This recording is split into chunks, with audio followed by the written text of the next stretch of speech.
ஒரு 2 நாள் முன்னாடி நம்முடைய முதலமைச்சர் ஸ்டாலின் சத்துணவு திட்டத்தை குறித்து எடுத்து சொல்ற வகையில ஒரு விளம்பரத்துல நடிச்சிருந்தாரு.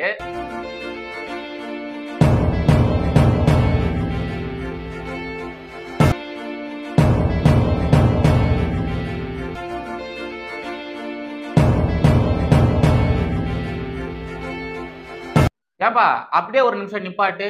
இந்த வீடியோல வரவரு முதலமைச்சர் ஸ்டாலின் மாதிரி தான் இருக்காரு. ஆனா ஸ்டாலினுடைய பர்சனாலிட்டில ஒரு பாயிண்ட் கம்மியா இருக்கே. ஏன்பா எடிட்டர் இந்த வீடியோவை அப்படியே கொஞ்சம் ஜூம் பண்ணி போயேன்.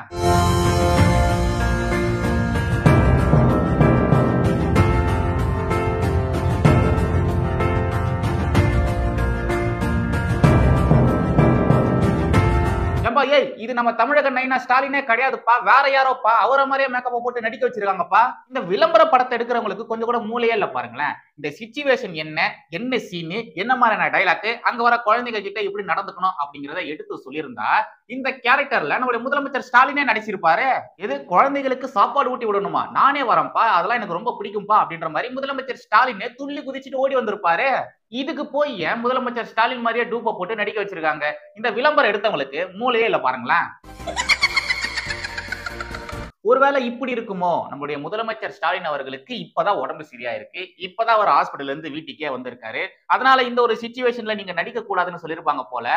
அதனாலதான் நம்முடைய முதலமைச்சர் ஸ்டாலின் அவர்கள் இது மாதிரி விளம்பர படங்கள்ல நடிக்கல போல. இருந்தாலும் முதல்வர் ஸ்டாலின் மாதிரியே நடிச்சா அந்த ஆளை கொஞ்சம் பாருங்களேன். என்ன மேக்கப், என்ன ட்ரெஸ்ஸிங் சென்ஸ், என்ன ஹேர் கட்டு, அப்படியே முதலமைச்சர் ஸ்டாலினை உரிச்சு வச்ச மாதிரியே இருக்காரு பாருங்களேன். நம்ம ஸ்டாலின் ஐயா கையில ஒரு வாட்ச் கட்டிட்டு இருப்பாரு, அத கூட அப்படியே கொண்டு வந்திருக்காங்க பாருங்களேன். இந்த திராவிட மாடல் கொண்டு வந்த இந்த ஒரு சத்துணவு திட்டத்தை தான் கனடா பிரதமர் ஜஸ்டின் ட்ரூடோ அப்படியே காப்பி அடிச்சு அவர் நாட்டுல இம்ப்ளிமெண்ட் பண்ணிருக்காரு. அதாவது கனடா திராவிட மாடலை பார்த்து காப்பி அடிச்சிருக்கு, ஓகேங்களா? கனடாவை பார்த்து திராவிட மாடல் காப்பி அடிக்கல, திராவிட மாடலை பார்த்து அவங்க காப்பி அடிச்சிருக்காங்க அப்படின்ற மாதிரிதான் தமிழகத்தினுடைய ஊடகங்கள் செய்தியா போட்டிருந்தாங்க. அது உண்மையா தானே இருக்கும். இவங்களே இது மாதிரி செய்தி போடுறாங்கன்னா கண்டிப்பா அது உண்மையா தானே இருக்கும். இப்படிப்பட்ட இந்த ஒரு சத்துணவு திட்டத்தை ப்ரமோட் பண்றதுக்காக தான் இதை மாதிரிலாம் பண்ணிருக்காங்க, இதை மாதிரிலாம் விளம்பரங்கள் எடுத்திருக்காங்க. இத மாதிரிலாம் விளம்பரம் பண்றதுனால யாருக்கு என்னங்க பிரயோஜனம்? யாருக்கு என்ன பிரயோஜனம்? நீங்க என்ன அந்த அரசு பள்ளி மாணவர்களுக்கு சத்தான உணவையா போடுறீங்க? புழு வந்த சுண்டலை போடுறீங்க, கெட்டு போன முட்டைய போடுறீங்க, நாத்தம் அடிக்கிற பருப்பை தான் போடுறீங்க. இதெல்லாம் எங்களால சாப்பிட முடியாது, நாத்தடிக்குது, எங்களுக்கு வாந்தி வருது அப்படின்ற மாதிரி அந்த குழந்தைகளே சொல்லியிருக்குதுங்க. கோடி கோடியா செலவு பண்ணி இத மாதிரி விளம்பரங்கள் எடுக்கிறதுக்கு பதிலா அந்த காசை ஒழுங்கா அந்த குழந்தைகளுக்காக செலவு பண்ணி ஆரோக்கியமான உணவை போடலாம்ல. ஏன் இந்த வெட்டி விளம்பரம்? அதுலயும் டூப்பு போட்டு முதலமைச்சர் ஸ்டாலின் மாதிரியே டூப்பு போட்டு ஏன் இந்த விளம்பரம்? இந்த விளம்பரத்தை பார்த்த மக்கள், இந்த செய்தியை பார்த்த மக்கள் என்ன சொல்றாங்கன்னா, முதல்வர் ஸ்டாலினே டூப்பு, அவருக்கு ஏன் டூப்பு அப்படின்ற மாதிரி எல்லாம் கேட்டு வச்சிருக்காங்க. இந்த செய்திக்கு கீழே வந்த கமெண்ட்களை போய் பாருங்களேன். ஒவ்வொருத்தவங்களும் ஒவ்வொரு விதமா பேசியிருக்காங்க. அதெல்லாம் நம்மளால படிக்கவே முடியாது, அவ்வளவு மோசமா மக்கள் பேசி வச்சிருக்காங்க. ஏதாச்சும் ஒரு ஊடகத்துல இது மாதிரி பேசியிருந்தா பரவாயில்ல. இந்த விளம்பர வீடியோவை எந்தெந்த செய்திகள்ல போட்டிருக்காங்களோ, எந்தெந்த ஊடகங்களை போட்டிருக்காங்களோ எல்லாத்திலுமே வந்த கமெண்ட்டுகள் இப்படிதாங்க இருக்கு. அவரே டூப்பு, அவருக்கு ஒரு டூப்பா அப்படின்ற மாதிரிதான் மக்கள் வெளிப்படையா கேட்டுட்டு வராங்க. வெறும் விளம்பரத்தை நம்பி மட்டுமே ஒரு மாநிலத்தால நடத்த முடியும்னா அது நம்ம திமுகவால மட்டும்தான் முடியும், திமுகவால மட்டும்தான் முடியும். இந்த 4.5 வருஷத்துல திமுக அரசு உருப்படியா ஏதாச்சும் பண்ணிருக்கானா? இல்ல, ஒண்ணுமே பண்ணல. இந்த விளம்பரங்களை தவிர்த்து மத்திய அரசு திட்டங்களுக்கு ஸ்டிக்கர் ஓட்டுறதை தவிர்த்து வேற எதுவுமே இவங்க உருப்படியா பண்ணவே இல்லை. எப்பொழுதும் எதிராசன் வடிவழகு என் இதய தொழுதால் இல்லை எனக்கெதிர், இல்லை எனக்கெதிர், இல்லை எனக்கெதிரே. ஸ்ரீமதே ராமானுஜாய நமஹா. ஏழமை தேசியவாதிகள் அனைவருக்கும் வணக்கம். இன்ட்ரோல பார்த்தது என்னங்க காமெடி? இப்போ நம்முடைய முதலமைச்சர் ஸ்டாலினே, ஒரிஜினல் முதலமைச்சர் ஸ்டாலினே ஒரு காமெடியை பண்ணியிருப்பாரு. அதை மட்டும் நீங்க பாருங்க, வயிறு வலிக்க சிரிப்பீங்க. அதை கொஞ்சம் போடுறேன், பார்த்துட்டு வாங்க. இந்திய அளவில் பிரதமர் மோடியால சாதிக்க முடியாதத மற்ற மாநிலத்தில் இருக்கக்கூடிய முதலமைச்சர் சாதிக்க முடியாதத இந்த முத்துவேல் கருணாநிதி ஸ்டாலின் சாதிச்சிட்டு இருக்கிறான, இதுதான் அவங்க வைத்தறிச்சலுக்கு காரணம். ஏதோ ஒரு படத்துல கவுண்டமணி சொல்லுவார் இல்லையா, அது எப்படி மாப்பிள்ள யோசிக்காம சொல்லிவிட்ட, சிரிக்காம இந்த ஒரு விஷயத்தை எப்படி மாப்பிள்ள சொன்ன அப்படின்ற மாதிரி கேட்பார்ல, அப்படிதான் இங்க நம்முடைய முதலமைச்சர் ஸ்டாலின் சிரிக்காம இந்த ஒரு விஷயத்த பேசி வச்சிருக்காரு. இந்திய அளவுல பிரதமர் மோடி சாதிக்காதத, மற்ற மாநில முதலமைச்சர்கள் சாதிக்காதத இந்த முத்துவேல் கருணாநிதி ஸ்டாலின் சாதிச்சிட்டாலியா, அதெல்லாம் பார்த்துதான் அவங்களுக்கு வைத்திருச்சல் அப்படின்ற மாதிரி நம்முடைய ஒரிஜினல் ஸ்டாலின் அவர்கள் சொல்றாரு. ஆமா, அப்படி என்னத்தை முதலமைச்சர் ஸ்டாலின் அவர்கள் சாதிச்சிட்டாரு? இதுக்கு நடுவுல தமிழகம் வறுமை இல்லாத மாநிலமா இருக்கு அப்படின்ற மாதிரி வேற ஒரு பாயிண்ட் சொல்லியிருப்பாரு. ஆமாங்க, அது உண்மைதான். இங்க வெறும் 10,000 ரூபாய்க்கு கிட்னியை விக்கிறாங்க இல்லையா, அதெல்லாம் பார்க்கும்போதே நல்லாவே தெரியுது இங்க மக்கள் வறுமையே இல்லாம ஜாலியா சந்தோஷமா குதூகலமா இருக்காங்கன்னுட்டு. எப்படா உன்னால நிம்மதியா சோறு திங்க முடியுது? ஸ்டாலின் ஐயாவுக்கு இத மாதிரிலாம் யாரு எழுதி கொடுக்கறான்னு தெரியல, சத்தியமா தெரியல. இத மாதிரிலாம் இவங்க எழுதும் போது அவங்களுக்கு சிரிப்பு வராதா? பிரதமர் மோடி எங்க, நாம எங்க, இது மாதிரிலாம் எழுதி கொடுத்தோம்னா அத முதல்வர் ஸ்டாலின் அங்க நின்னு பேசினார்னா அதெல்லாம் பார்க்கக்கூடிய மக்கள் சிரிக்க மாட்டாங்க அப்படின்றத எப்படிங்க இவங்க யோசிக்க மறந்தாங்க? சரி, அவங்க தான் எழுதி கொடுத்துட்டாங்க. இத மாதிரி மேடையில பேசுறதுக்கு முன்னாடி என்னத்தை எழுதி கொடுத்துருக்காங்க அப்படின்றத அந்த துண்டு சீட்டை முன்னாடியே படிச்சு பார்த்திருக்க வேணாமா நம்முடைய முதலமைச்சர் ஸ்டாலின்? அதையும் முன்னாடியே படிச்சு பார்க்கல. ஒருவேளை படிச்சு பார்த்திருந்தாலும், ஏப்பா இந்த பாயிண்ட் சூப்பரா இருக்குதுப்பா, நல்லா எழுதிக்கிறப்பா, சூப்பரா இருக்குதுப்பா அப்படின்ற மாதிரிதான் முதலமைச்சர் ஸ்டாலின் புகழ்ந்திருப்பாரு. ஏங்க இது மாதிரிலாம் எழுதி கொடுத்தவங்களுக்கு மனசு கொஞ்சம் கூட உறுத்தவே உறுத்தாதா? நாம இந்த 4.5 வருஷமா என்னத்த பண்ணிருக்கோம், என்னத்தை கீச்சிருக்கோம், நாம இது மாதிரிலாம் எழுதி கொடுத்தோம்னா மக்கள் நம்மளை பார்த்து காரி துப்பி கழுவ ஊத்த மாட்டாங்களா அப்படின்றதெல்லாம் எழுதி கொடுத்தவங்க யோசிக்கவே மாட்டாங்களா? கொஞ்சம் கூட மனசாட்சி அப்படிங்கிறது இல்லாம பிரதமர் மோடி சாதிக்காதத, மற்ற மாநில முதலமைச்சர்கள் சாதிக்காதத இந்த முத்துவேல் கருணாநிதி ஸ்டாலின் சாதிச்சுட்டான் அப்படின்ற வார்த்தை எழுதும் போது எப்படிங்க இதெல்லாம் உங்களுக்கு எழுத தோணுது? இதுவரை இந்த திமுக தொடர்ந்து 2 முறை ஆட்சியில இருந்ததே கிடையாது. தொடர்ந்து 2 முறை வின் பண்ணதே கிடையாது. திமுக வரலாறுலாம் பாத்தீங்கன்னா அவ்வளவு கேவலமா இருக்கும். அப்படி இருந்துகிட்டு இத மாதிரிலாம் எப்படிங்க எழுதுறதுக்கு இவங்களுக்கு மனசு வருது? சரி, நம்முடைய இந்த திராவிட மாடல் அரசு என்னத்தை கீழ்ச்சிருக்கு, இந்த 4.5 வருஷத்துல என்னத்தை கீழ்ச்சிருக்கு அப்படின்றத சில பாயிண்ட்ஸ்கள் மட்டும் பார்க்கலாம். இந்த தமிழகத்தை நம்பர் 1 குடிகார மாநிலமாக மாத்தின பெருமை இந்த திமுகவை தான் சேரும். இந்தியாவிலேயே இளம் விதவைகள் அதிகமா இருக்கக்கூடிய மாநிலமா தமிழகத்தை மாத்திருக்காங்க. அந்த ஒரு பெருமை திமுகவை தான் சேரும். இந்தியாவிலேயே நம்பர் 1 கடன்கார மாநிலமாக தமிழகத்தை மாத்திருக்காங்க இல்லையா, இந்த ஒரு பெருமையும் இந்த ஒரு சாதனையும் திமுகவை தான் சேரும். இதுக்கப்புறம் யாரு நினைச்சாலும் தமிழகத்துக்கு கடன் கொடுக்கணும் அப்படின்ற மாதிரி யாரு நினைச்சாலும் அவங்களால கொடுக்க முடியாது. ஏன்னா அந்த கடன் வாங்குறதுக்கான எல்லை இருக்கும் இல்லையா, அந்த எல்லையை இவங்க மீறி இருக்காங்க. அந்த ஒரு சாதனையும் திமுகவை தான் போய் சேரும். இப்போ தமிழகத்துடைய முன்னாள் நிதியமைச்சர் திரு பிடிஆர் இருக்காரு இல்லையா, அவரு இந்த திமுக அரசு செய்த ஒரு சில சாதனைகளை பட்டியலிட்டு சொல்லியிருப்பாரு. அதுல ஒரு 2-3 பாயிண்ட மட்டும் நம்ம பார்க்கலாம். ஒரு நாளைக்கு வட்டி மட்டும் ரூபாய் 87 கோடி. தமிழக அரசு வாங்கின கடனுக்கு ஒரு நாள் மட்டும் இவங்க கொடுக்கக்கூடிய வட்டி எவ்வளவு தெரியுமா? 87 கோடி. அப்புறம் மாநகராட்சி, நகராட்சி போன்ற உள்ளாட்சி அமைப்புகள் மின்சாரத்துறைக்கு ரூபாய் 1200 கோடி நிலுவை கட்டணம் வைத்துள்ளன. அதாவது இவங்க அந்த காசை செலுத்தவே இல்லை. ஓகேங்களா? செலுத்தவே இல்லை. அது மட்டும் இல்லாம தமிழகத்துல இருக்கக்கூடிய இந்த மின்சாரத்துறையும் போக்குவரத்து துறையும், இந்த 2 துறை மட்டுமே கிட்டத்தட்ட 2 லட்சம் கோடி ரூபாய் கடன்ல இருக்கு. 2 லட்சம் கோடி ரூபாய் கடன்ல இருக்கு. இதெல்லாம் பட்டியலிட்டு சொன்னது யாருன்னா நம்முடைய முன்னாள் நிதியமைச்சர் திரு பிடிஆர் பழனிவேல் தியாகராஜன் அவர்கள் தான். அவர் எப்போ பினான்ஸ் மினிஸ்டரா இருந்தாரு அப்படின்றது உங்க எல்லாருக்குமே நல்லாவே தெரியும். ஒரு 2 வருஷத்திலேயே அவருடைய பதவியானது பறிக்கப்பட்டது. அந்த 2 வருஷம் கேப்ல தான் இந்த ஒரு விஷயத்தை இவர் சொல்லியிருக்காரு. அதாவது 2022 2023 அந்த காலகட்டத்துல வந்த செய்தி தான் இது. 2 வருஷத்துக்கு முன்னாடி இவ்வளவு விஷயங்கள் நடந்திருக்குன்னா இப்போ 2025 நடக்குது. இந்நேரத்துக்கு இந்த கடன்கள் எவ்வளவு அதிகமா இருக்கும், இவங்க கட்டக்கூடிய அந்த வட்டி எவ்வளவு அதிகமா இருக்கும் அப்படின்றத நீங்களே யோசிச்சு பார்த்துக்கோங்க. இந்த லட்சணத்துலதான் திமுகவும் இருக்கு, தமிழக அரசும் இருக்கு. இதுல நம்முடைய முதலமைச்சர் ஸ்டாலின் என்ன சொல்றாரு? பிரதமர் மோடி சாதிக்காதத, மற்ற முதலமைச்சர்கள் சாதிக்காதத நான் சாதிச்சிட்டேன், முத்துவேல் கருணாநிதி ஸ்டாலின் சாதிச்சிட்டான் அப்படின்ற ஒரு வைத்தறிச்சல அவங்க இது மாதிரிலாம் பேசுறாங்கன்னு சொல்றாரு. நம்முடைய முதல்வருக்கு என்னதாங்க ஆச்சு? அவரு ரொம்ப நாளா இப்படிதாங்க இருக்காரு. அவருக்கு தமிழகத்தினுடைய நிலையே தெரியல. தமிழகத்துல மக்கள் என்ன சிச்சுவேஷன்ல இருக்காங்க, எவ்வளவு கஷ்டப்படுறாங்க அப்படின்றது சுத்தமா அவருக்கு தெரியவே இல்லை. நம்ம ஸ்டாலின் ஐயா வேற ஏதோ உலகத்துல இருக்காரு போல. அவருக்கு ரியாலிட்டி அப்படிங்கிறது சுத்தமா தெரியவே இல்லை. யாரோ அவருடைய ஆழ் மனசுக்குள்ள போயிட்டு இதுதான் தமிழகம், இப்படிதான் தமிழகம் இருக்கு, இப்படிதான் தமிழக மக்கள் இருக்காங்க அப்படின்றத யாரோ டியூன் பண்ணி வச்சிருக்காங்க போல. அவர் அப்படிதான் இருக்கு, இதெல்லாம் தான் உண்மை அப்படின்றத அவரும் நம்பிட்டு இருக்காரு போல. சென்னையில கடந்த 12-13 நாட்களாக தூய்மை பணியாளர்கள் அவங்களுடைய வேலைகளை பார்க்கவே இல்லை. ஏன்னா அவங்க போராட்டத்துல இறங்கியிருக்காங்க. இதெல்லாம் முதலமைச்சர் அவர்களுக்கு தெரியுமா தெரியாதா? ஸ்டாலின் ஐயாவுக்கு இந்த செய்தி போச்சா போலியா? தூய்மை பணியாளர்கள் இங்க போராட்டம் பண்றாங்க அப்படிங்கிறது அவருக்கு உண்மையாலே தெரியுமா தெரியாதா? இவ்வளவு விஷயங்கள் சென்னையில நடக்குது. ஓகேங்களா? முதலமைச்சர் ஸ்டாலின் எங்க இருக்காரோ அங்க நடக்குது. அவர் தினமும் போயிட்டு வரக்கூடிய வழியில இந்த மாதிரியான விஷயங்கள் நடந்துட்டு இருக்கு. தமிழகத்துல மற்ற இடங்கள்ல கிடையாது. டவுன் சவுத்துல கிடையாது, சென்னையில தான் இது மாதிரிலாம் நடந்துட்டு இருக்கு.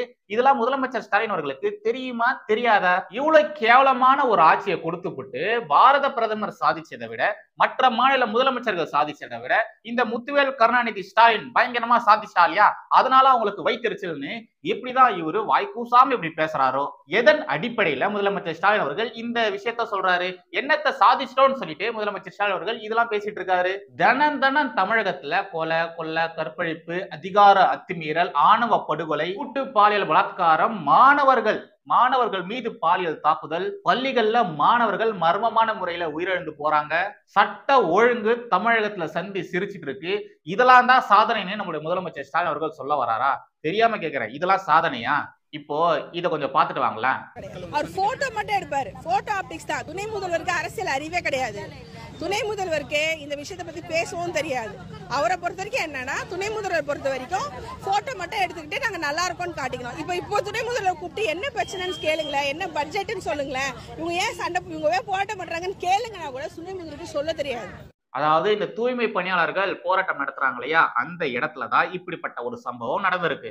அங்க போராட்டம் பண்றவங்களுக்கு ஆதரவாக வந்த தலித் செயற்பாட்டாளர் மரியா அப்படின்றவங்க தான் இப்படி எல்லாம் பேசியிருக்காங்க. உதயநிதிக்கு அரசியல் அறிவு அப்படின்றது சுத்தமா கிடையாது. அவரை கூப்பிட்டு இவங்க எல்லாம் யாரு, இவங்க எதுக்கு போராட்டம் பண்றாங்க, எத்தனை நாளா போராட்டம் பண்றாங்க, இவங்களுடைய டிமாண்ட் என்னன்னு அவர்கிட்ட கேளுங்களேன், அவருக்கு தெரியவே தெரியாதுன்னு சொல்றாங்க. இப்போ உங்ககிட்ட நான் ஒரு கேள்வி கேட்கிறேன், நம்முடைய துணை முதலமைச்சர் உதயநிதி ஸ்டாலின் அவர்களுக்கு அரசியல் அறிவு அது இருக்கா இல்லையா? நீங்க என்ன நினைக்கிறீங்க? அது கொஞ்சம் கமெண்ட்ல சொல்லுங்க. ரைட். கடைசியாக திமுக அமைச்சர் சேகர் பாபு இருக்காரு இல்லையா, அவரு போராட்டம் பண்ணக்கூடிய தூய்மை பணியாளர்களை சந்திச்சதுக்கு அப்புறமா ஒரு பிரஸ் மீட் ஒண்ணு வச்சிருந்தாரு. அவர் பிரஸ் மீட் வச்சாரா, இல்லைன்னா அவரை பார்த்த உடனே இந்த ஊடகவாதிகள் ஓடி போனாங்களா அப்படின்றதெல்லாம் தெரியல. பட் அந்த பிரஸ் மீட்ல இவர் என்ன பேசியிருக்காருன்னா, என்ன பேசியிருக்காரு அப்படிங்கறத விட எப்படி பேசியிருக்காரு அப்படிங்கிறது ரொம்ப ரொம்ப முக்கியம். அவ்வளோ தெனாவட்டா, அவ்வளோ திமுறா, அவ்வளோ தௌலத்தா பேசியிருக்காரு. கொஞ்சம் கூட மதிப்பு மரியாதை அப்படின்றது கொடுக்காம இந்த அதிகார திமிருன்னு சொல்லுவாங்க இல்லையா, அந்த அதிகார திமிர்ல சேகர் பாபு அவர்கள் பேசியிருக்காரு. சரி, நீங்க அதிகாரத்துல இருக்கீங்க, அதனால உங்களுக்கு அதிகார திமிர் வருது அப்படின்றத வச்சுக்கலாம். அப்படி நீங்க அதிகார திமிர்ல பேசும்பொழுதும் உண்மையா பேசணுமா இல்லையா? உண்மையா பேசணுமா இல்லையா? நம்மளுடைய சேகர் பாபு அவர்கள் என்ன பேசியிருக்காரு அப்படின்றத பாருங்க. 2021 முதலமைச்சர் எதிர்கட்சிய தலைவர் கொடுத்த வாக்குறுதி கொடுக்கல. நீங்க எந்த பிரஸ் அப்படிலாம் பத்திரிகையால் தான் நான் சந்திக்கிறேன், உங்களை சந்திக்கல.